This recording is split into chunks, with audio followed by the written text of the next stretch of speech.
Hi, I'm David from Levika Photography, and today we're talking about the Sony 30mm f3.5 macro lens. Now, this is kind of a different lens, very small in design, very clean design.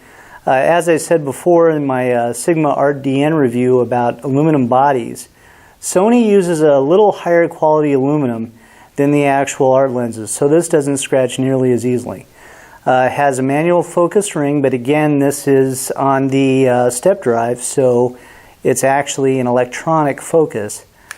This is the actual lens hood, a little different, but there's a reason why we have this lens hood. It's to knock down the glare of this lens. I actually, you guys have heard me talk in the past about how much I don't like lens hoods, but I do like this one. And the other thing too is for you guys that have the Sigma EX or art lenses, this actually fits on the front of those. So that makes it kind of handy. So anyway,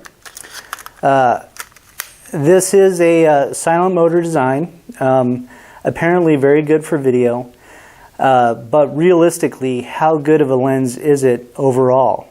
Let's go find out.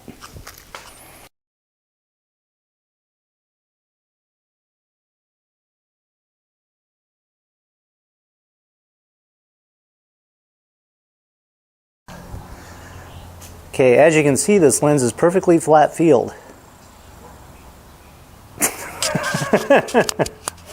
Okay, so, I'm going to burn through these images really quick because the 30mm macro lens is really not a great street photography lens.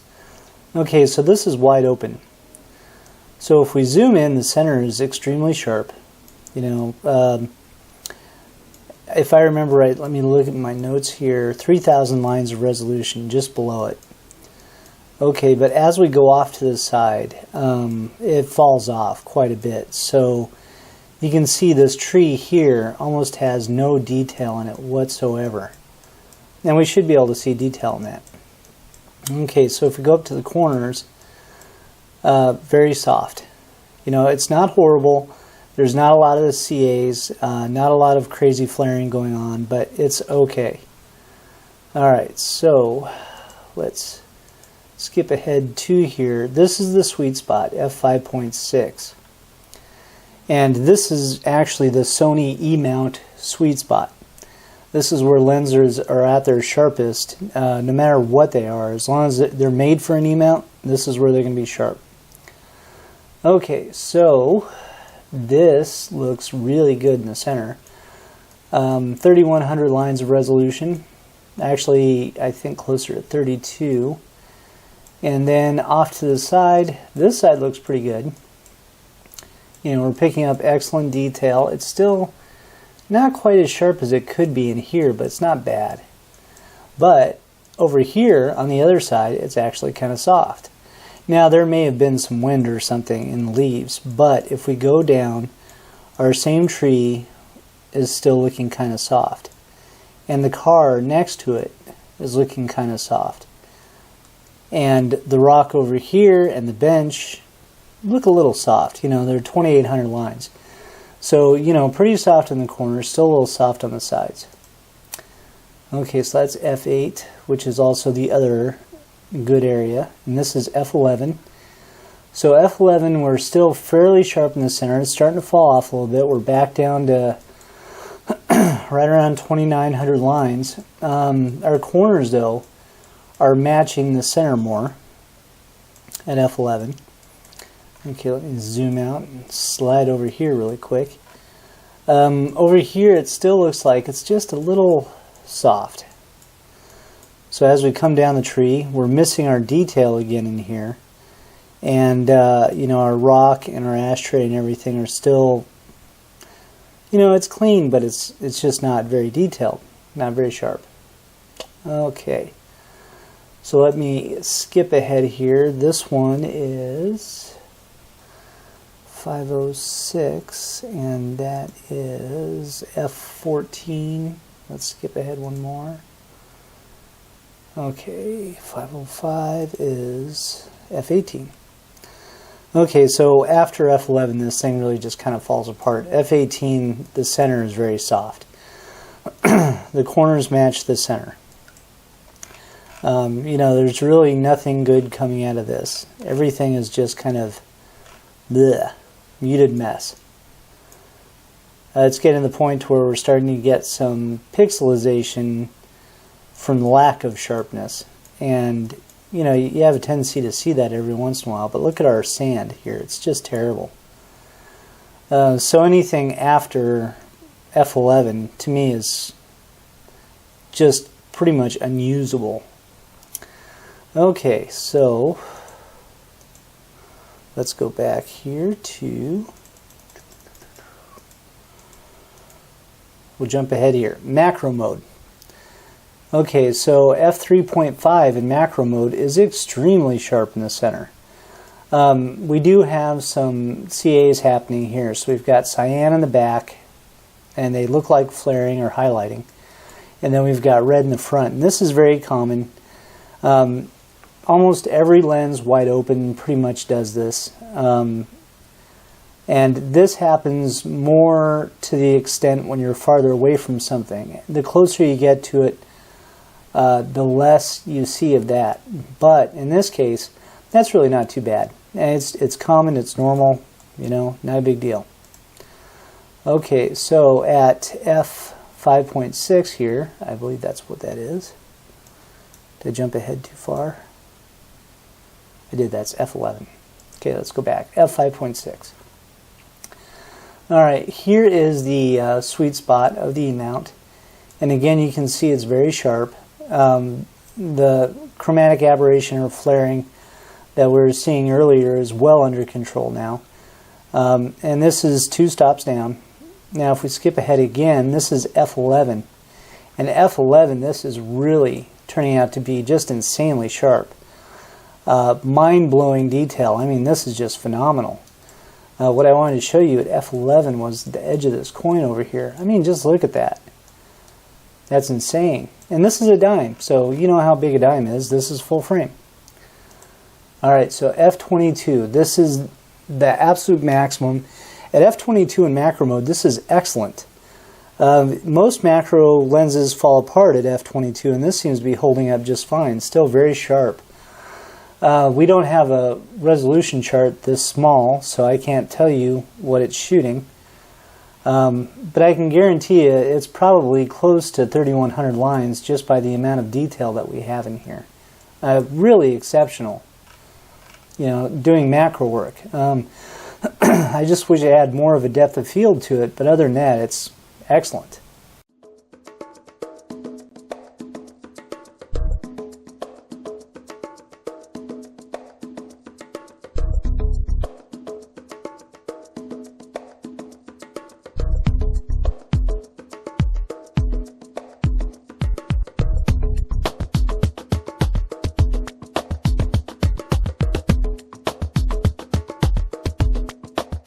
So here's the macro depth of field test.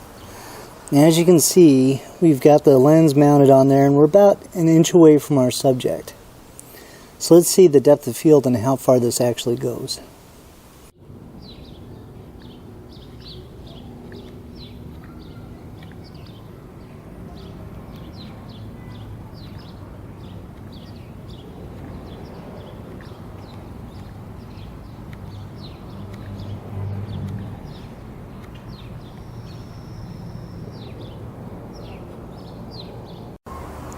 Okay, so I don't know if this is really going to be a perfect test because the macro lens is just slightly wider than the 35mm lens.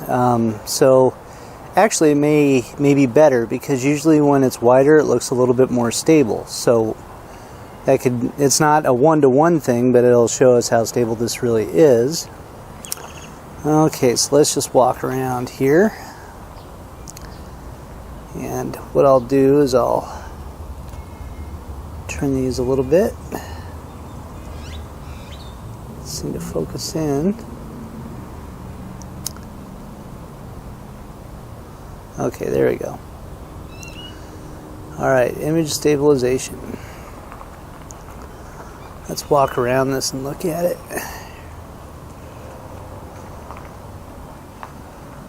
Okay. How about the leaves over here?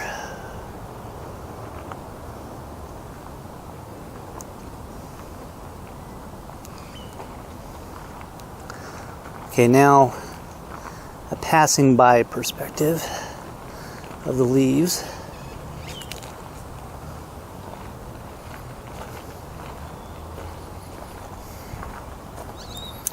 Okay. Two cameras that are mounted on one system, one jib. And let's see if the image stabilization really does work or not. Alright, now backwards. You had no idea I could walk backwards, did you? Alright, what do you think? So what is the final word on this lens? Well, it's a great macro lens, sorta. Okay, so let's talk about the macro capability first. Alright, so it can go 1:1. What that means is that it's a little wider. It can focus this close, which is phenomenal. And in macro mode, through all the f-stops, it's extremely sharp. I'm guessing somewhere around 3,400 lines of resolution. Unfortunately, I have no way of actually backing that up because the resolution chart is only 9:12, and you can't. There's no area for macro to actually go in and test macro lenses. But it's extremely sharp in macro mode. It does have a good depth of field as far as being a deep depth of field. It's not shallow like the 1.8 that we compared the video with on the OSS 1.8 35mm review. If you notice, I was using this lens as the comparison for the optical stabilization. Now, that brings us to the optical stabilization part. This does not have optical stabilization. As you can see on the camera, the hand is blinking, it is off, it does not exist. Okay, I'm not sure if this lens ever had it, but if you are a Sony NEX7, NEX5 user and you have this lens and you're getting optical stabilization, let me know and I'll put it in the comments in the description below. But realistically, I have no way of telling. On Sony's website, they claim that it does have optical stabilization, but they also claim that it's not compatible with this camera. So I'm not sure if it works on other bodies or not. You're just going to have to let me know. But there is no OSS markings on this or on the box. Okay, so had this do in street photography, it's only usable up to f8. It's very sharp in the center, and on the center sides at f8, but in the corners it falls off really bad. At f8 and f5.6, in the center you get 3,100 lines of resolution and it spreads out nicely. f3.5, the sides are very soft, so are the corners. At f22, actually anything over f11, the corners are soft all the way through, but that's where they're the worst. So, f22 is unusable in street photography. Actually, everything above f11 is. f8 and f5.6 are optimal. I actually do like the lens. I'm going to keep it around because I like doing macro work with video with this lens. So, it has a purpose, but it's not a do-everything lens, just so you know. Be very aware of that. And the fact that you don't have full access to the hybrid focusing system on this camera is kind of a bummer, but that's okay. I mean, for what you paid for this lens, because it's literally a $200 lens used, it does a very good job. Making a macro movie with broccoli. This is how it's done, folks. What do you think?